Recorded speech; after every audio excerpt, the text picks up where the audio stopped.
Arestado ang isang 18 anyos na lalaki sa isinagawang buy-bust operation ng Kalinan Police Station at Philippine Drug Enforcement Agency sa Purok 9, Ramon Magsaysay, Kalinan District, Davao City nito lamang Oktubre 6 taong kasalukuyan. Kinilala ni Police Major Leo Arvin Alce, Acting Station Commander ng Kalinan Police Station, ang suspect na si alias Goygoy, residente ng Sandawa Phase 2, New Matina, Davao City. Nasamsam mula sa suspect ang humigit kumulang 22.43 gramo na pinaniniwala ang tuyong dahon ng marijuana na may halagang 2,691.60 pesos, 1,000 na buy-bust money at isang iPhone.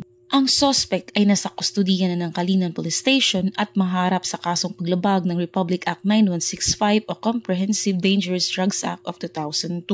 Samantala, ang Police Regional Office 11 sa pamumuno ni Regional Director Police Brigadier General Leon Victor Rosete ay patuloy na pinaigiting ang kampanya laban sa iligal na droga at kriminalidad alinsunod sa advokasya ng bagong Pilipinas para sa kapayapaan at kaayusan ng bansa. Mula rito sa Police Regional Office 11, ako ang inyong PNN Correspondent, Patrolwoman Batumalaki Saravem, alagad ng batas, tagataguyod ng Balitang Pulis.